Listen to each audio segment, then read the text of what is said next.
Okay, hi everyone. Welcome to the new lecture.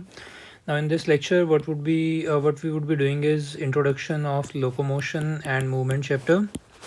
Now, locomotion and movement chapter basically is important for NEET exam because there will be at least 2 to 3 questions that you will find from this chapter. Even though the chapter itself is quite long, however, the most important topics in this chapter which are regularly in the NEET exam, they are number one, the mechanism of contraction of muscles. So that is one thing that would be actually we would be covering over here in this chapter.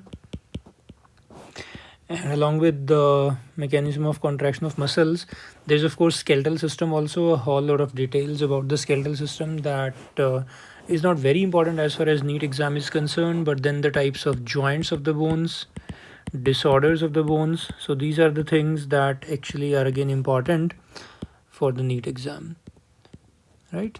So in this chapter, we would be actually first covering up the mechanism of contraction of muscles, and then we might basically discuss the joints disorders in another separate video.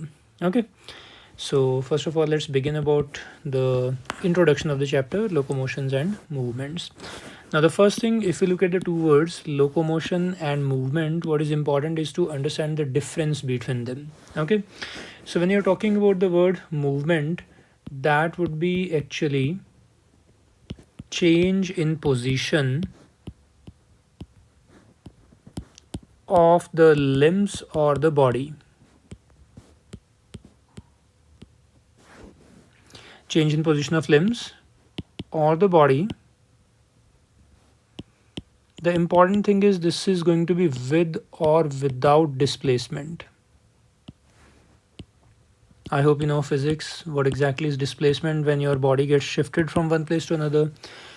So now when we talk about the movement, that is change in position of limbs or the entire body of a person with or without displacement. I am actually, let's say sitting stationary right now, moving my hands to right. You are actually looking at the screens with your eyes, and if you're actually, let's say, if I'm taking this arrow left side, your eyeballs are following it.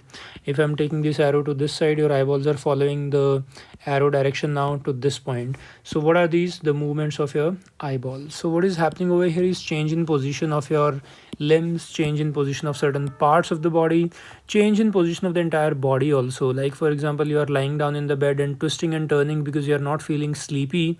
So what is happening at that time? The movements of your body. Is there any displacement happening over there? No. Okay, but if I move my hind limbs and I actually basically move out of this room in which I'm sitting to maybe another room, so at that time it's again the movement of what? My hind limbs, but this is now causing what? Displacement of my body from one place to another. So we can notice that movement is a broad category that includes change in position of your limbs or your entire body with or without displacement. If there is displacement, we can call that as locomotion. And if there is no displacement, in that case, we'll just simply call it what? Movement only. Okay. So movement is change in position of limbs or the entire body with or without displacement. If there is, let's say, displacement of the body from one place to another, we can call this type of movement as what?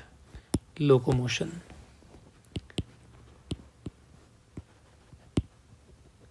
So this movement is locomotory movement, or in simple words, locomotion. Okay. However, if there is no displacement of the body, then it is simple movement only.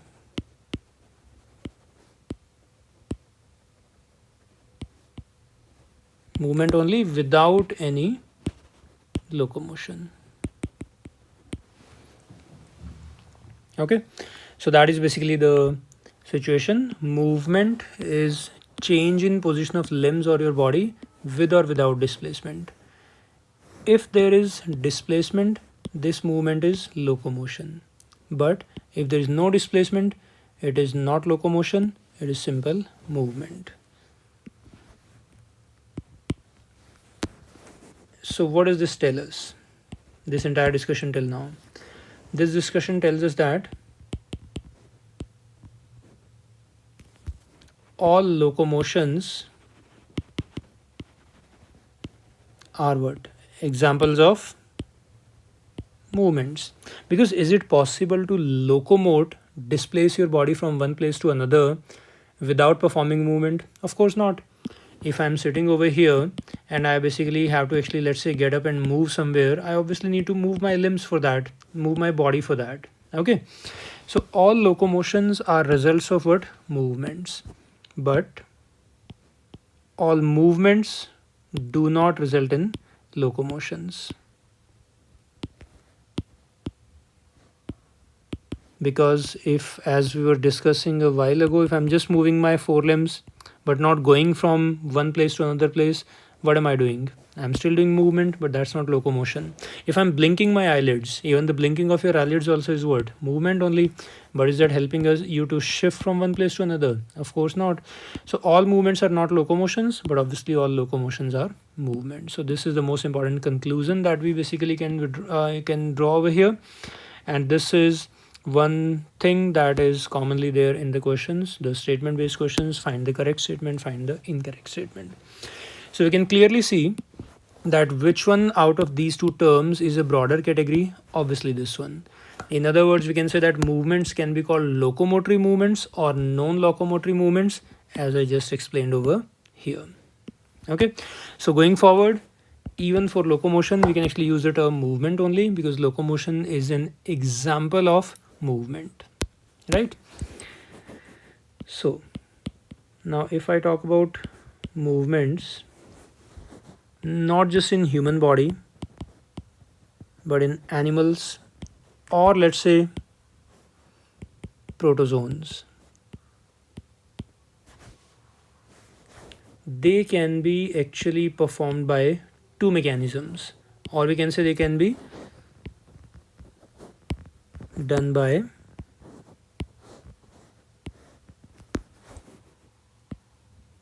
use of muscles. Then such movements will be called muscular movements, because what am I using? My muscles. Or movements can be done by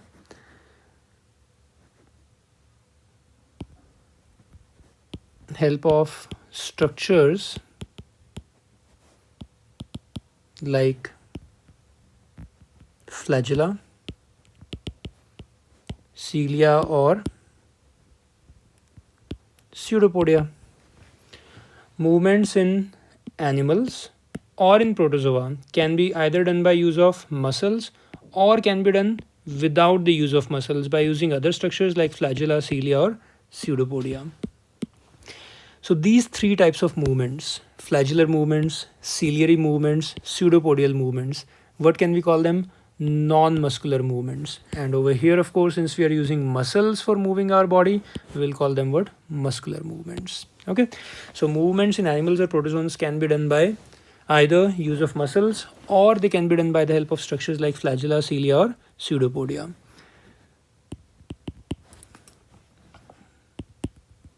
So all these types of movements done with the help of flagella, cilia, or pseudopodia, these are called non-muscular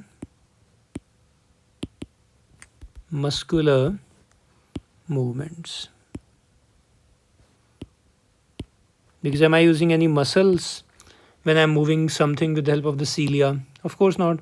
Am I using any muscles when I'm using flagella? No. Am I using any muscles when I'm using pseudopodia of the cell for locomotion, for movement or locomotion? No. So movements can be done by the help of flagella, cilia, or pseudopodia. What are these called? Non-muscular movements. Or they can be done by the help of muscles, right? When you're talking about movements done with the help of muscles, the muscles can be striated. All locomotory movements of your limbs, they involve striated muscles. The muscles involved in performing muscular movements can be smooth also. For example, peristalsis of your gut. When you eat food, the stomach is going to contract slowly. The intestine wall is also going to contract slowly so that we can push that food forward from the stomach to small intestine to large intestine and then finally towards the anus.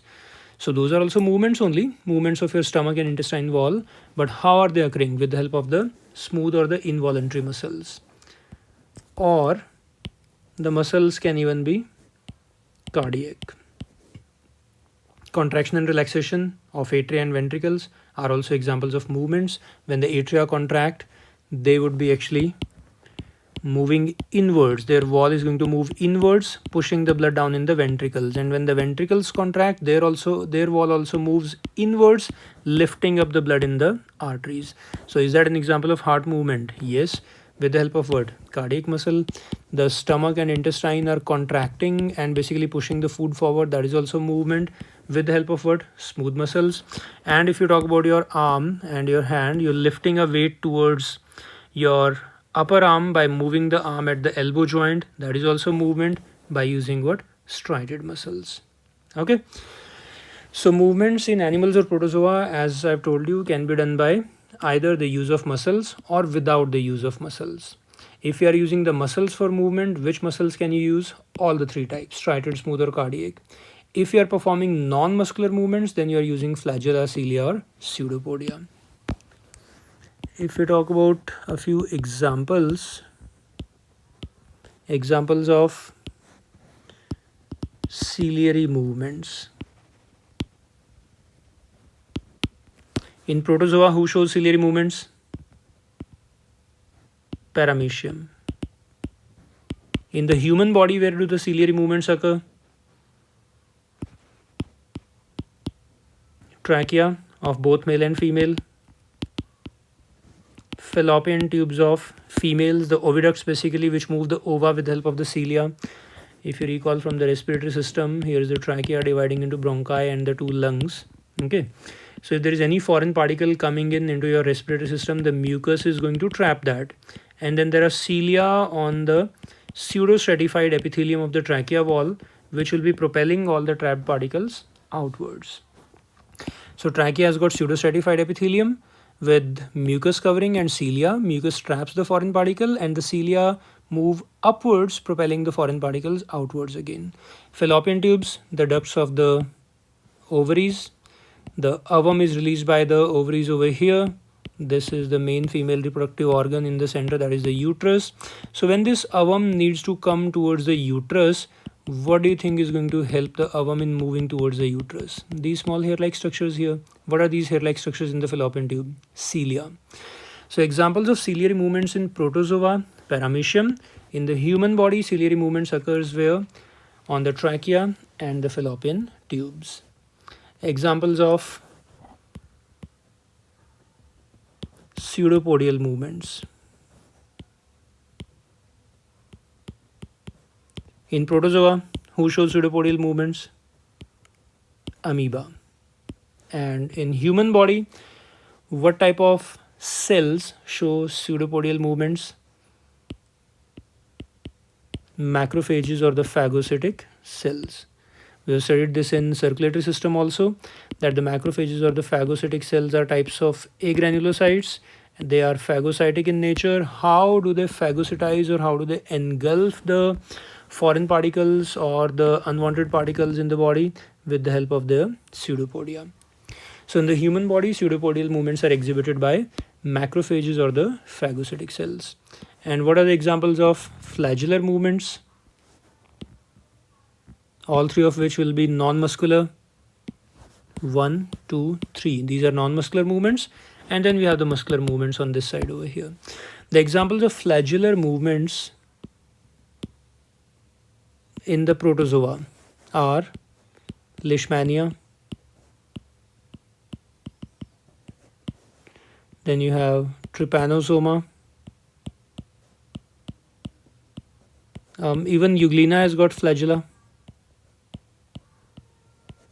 In the human body, technically none of the cells actually have flagella. But if we talk about the sperm tails, the tails of the sperms are actually technically and functionally similar to flagella.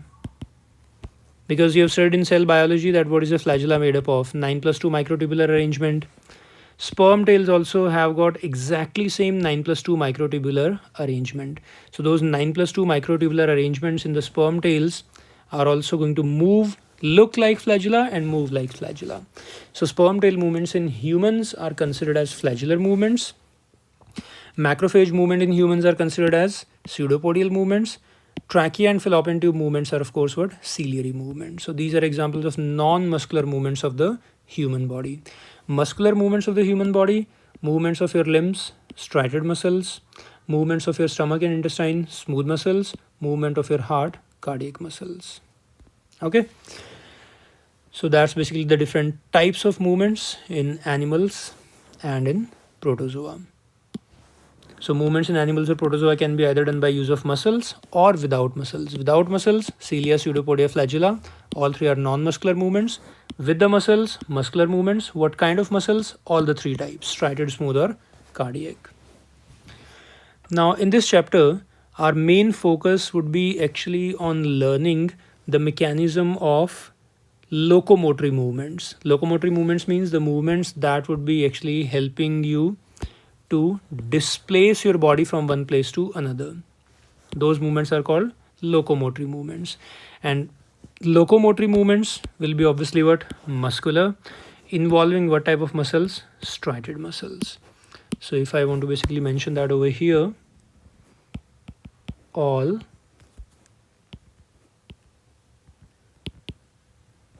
locomotory movements of the human body, or the humans we can say, are muscular movements,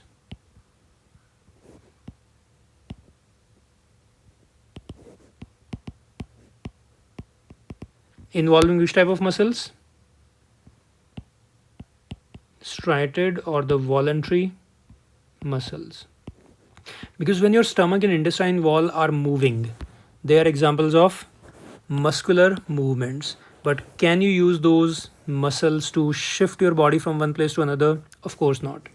When your heart wall is moving, that is also an example of muscular movement involving cardiac muscle. But can you actually locomote with the help of those movements? No. But when your striated muscles are involved in the muscular movements, that can help you displace your body from one place to another. So those will be called what? Locomotory movements. So all the locomotory movements are actually muscular in nature, and they only involve which type of muscles? Striated muscles. So as I was telling you, what we will be actually studying in detail here in this chapter would be basically the locomotory movements with the help of striated muscles, their mechanism. But before we go to the mechanism, a brief recall of what we have discussed in animal tissues also. A brief recall of the structure of striated muscles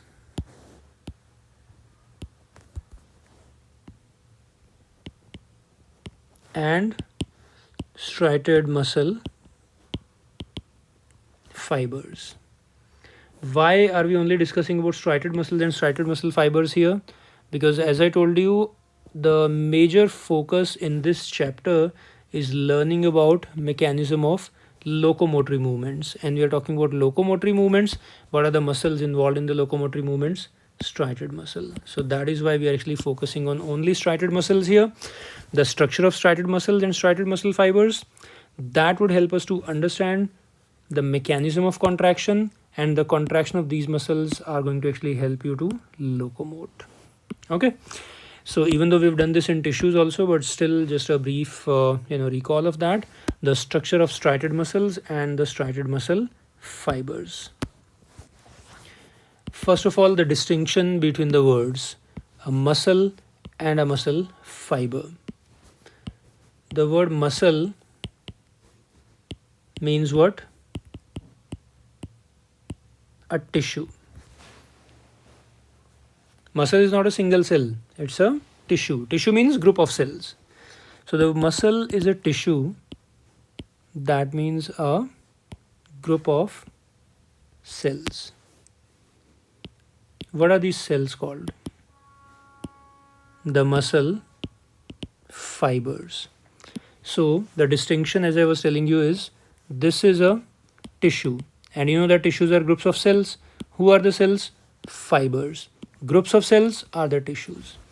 So muscles are actually groups of cells called the muscle fibers. So muscle is a tissue, that means a group of cells called the muscle fibers.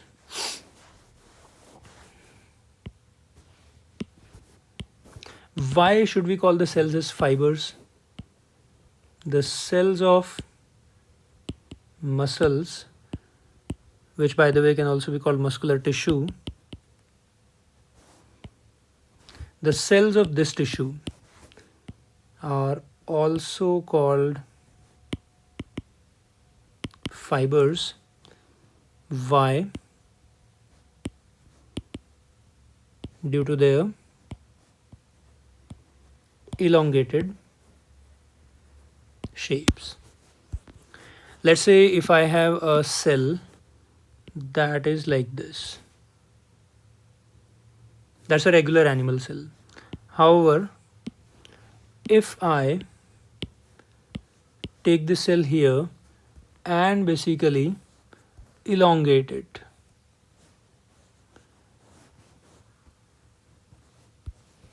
elongated means stretch it on both the sides like this. That obviously will need more cytoplasm, but then we can notice that here is a normal cell of the animal or the human body, and here is an elongated cell which also resembles a thread-like structure. That is why the elongated cell is called the muscle fiber. So muscle is a tissue, which is a group of cells, of course. What are the cells called? Fibers. Why should we call the cells as fibers? Because the cells are elongated in shape. Okay. So now, if we actually understand the construction in what way?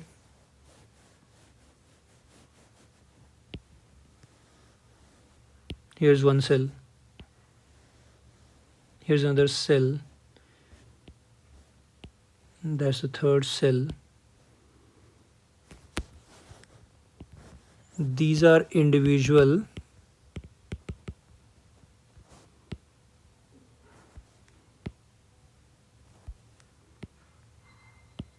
muscle fibers or cells.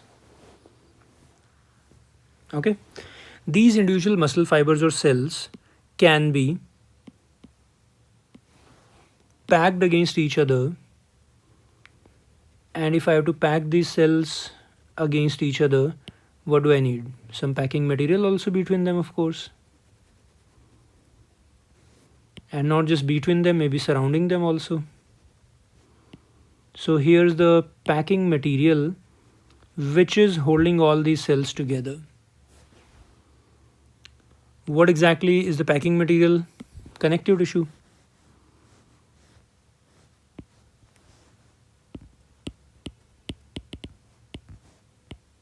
The packing material or connective tissue called endomysium. The packing material or the connective tissue is called endomysium. What is it doing? Holding the fibers together. Okay, so individual cell in the center is the fiber, and the packing material around the fibers is the endomysium connective tissue. Now in this picture, this entire bundle of 3 cells, with the connective tissue around it. The entire bundle is called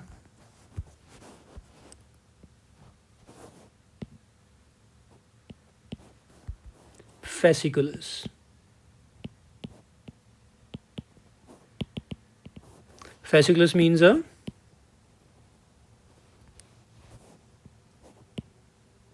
bundle or collection of muscle fibers. Fasciculus or a bundle of muscle fibers. Now let me basically make one more similar collection of fibers. One fiber or one cell, second fiber or second cell, third fiber or the third elongated cell. And then let me add the same packing material between them. What is the packing material between and around the individual muscle fibers called? Same, endomysium. So what have I done here? I have basically drawn one more fasciculus.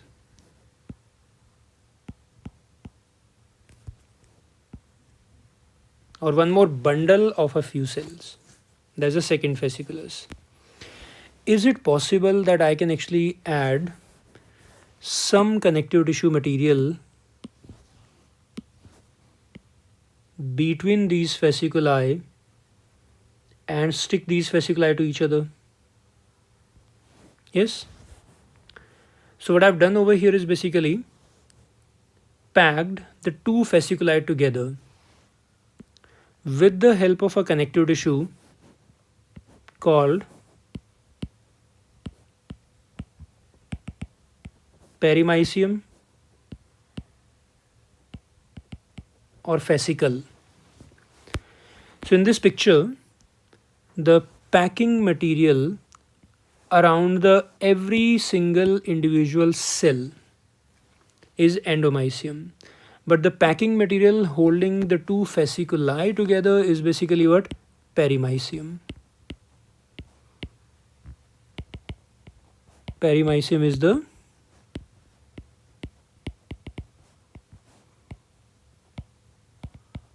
packing material between, perimysium is also called fascicle by the way, it's the packing material between many fasciculi.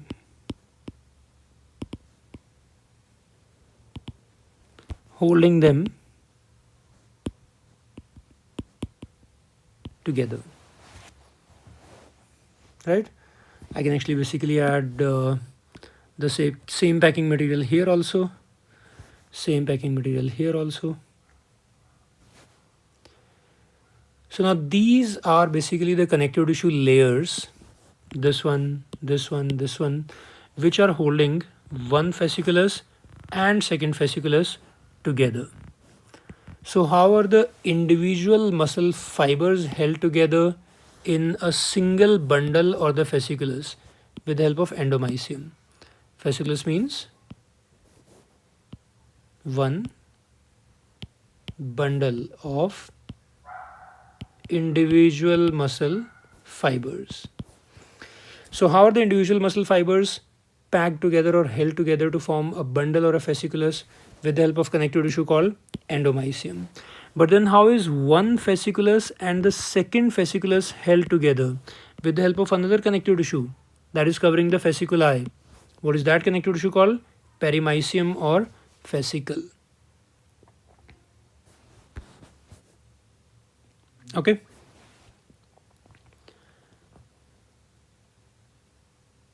Now, the entire collection, this one here, what is the collection of cells called? Fasciculus. Collection of cells called fasciculus. The collection of the two fasciculi, what is that called? The entire muscle.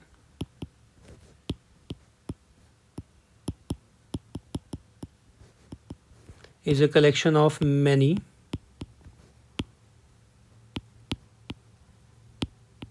fasciculi.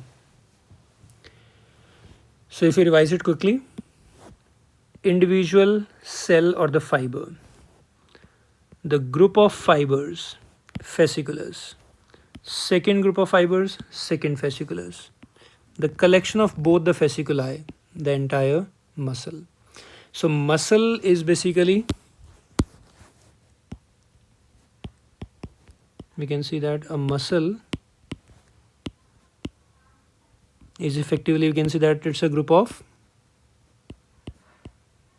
fasciculi, and each fasciculus is a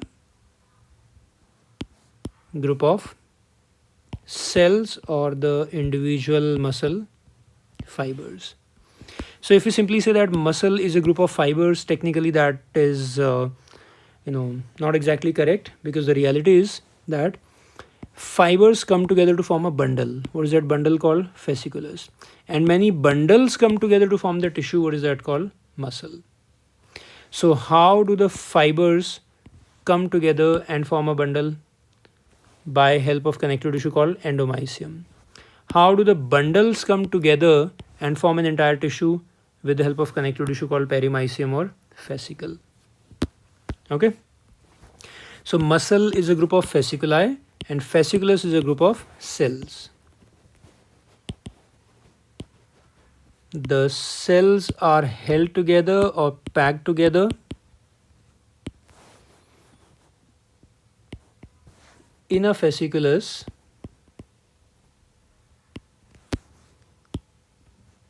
by the help of endomysium connective tissue and the fasciculi are held together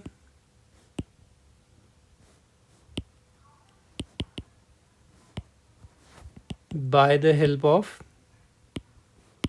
perimysium connective tissue.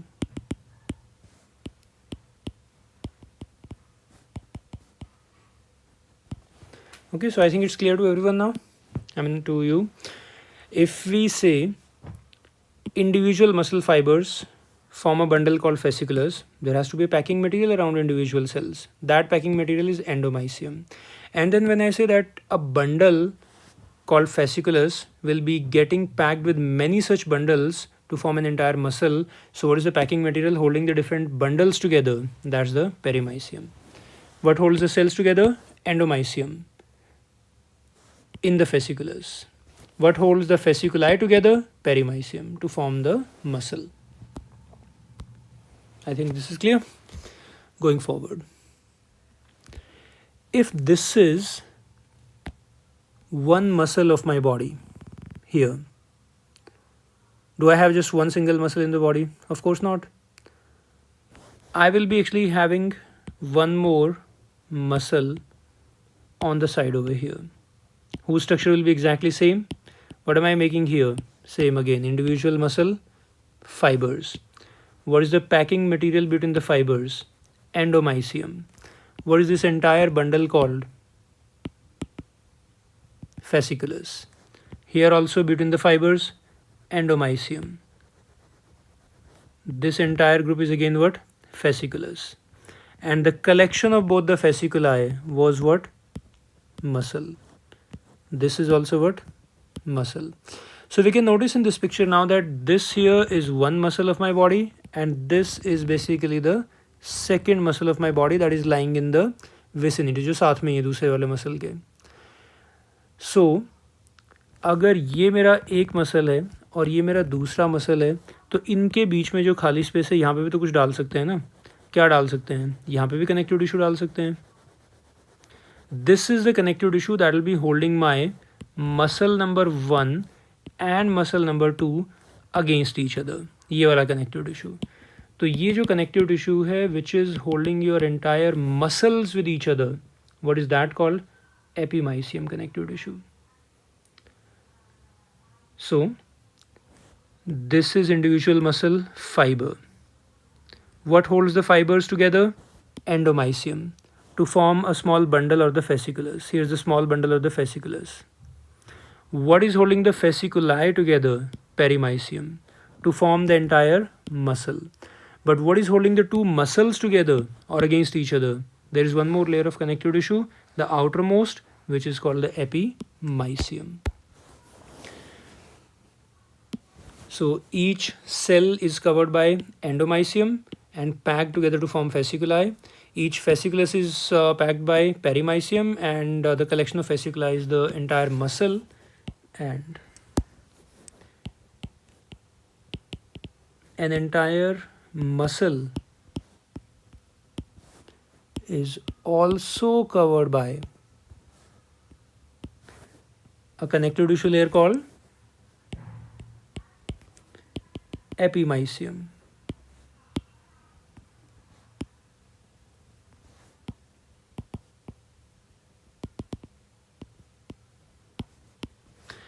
Which will help me to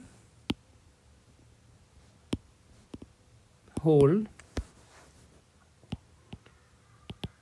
various muscles against each other.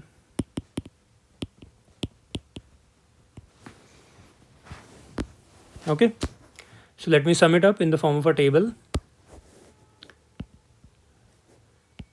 Individual cells or fibers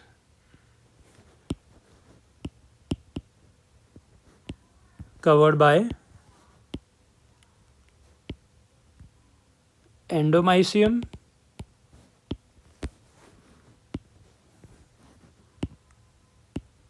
and form bundles called the fasciculi.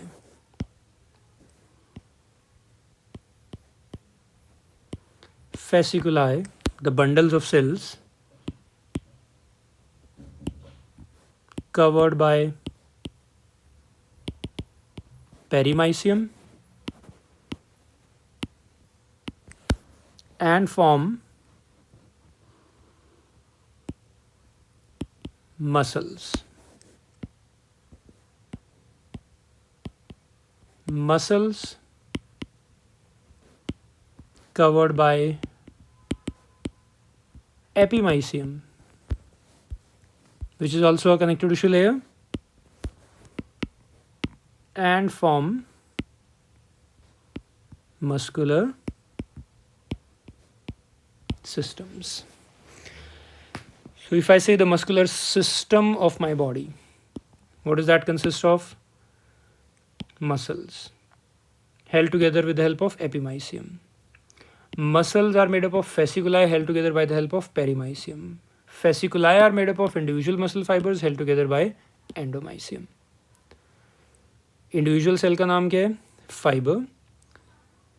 Sales के groups का नाम क्या है? Fasciculus. Fasciculi के group का नाम क्या है? मसल्स. मसल्स के ग्रुप का नाम क्या है? Muscular system.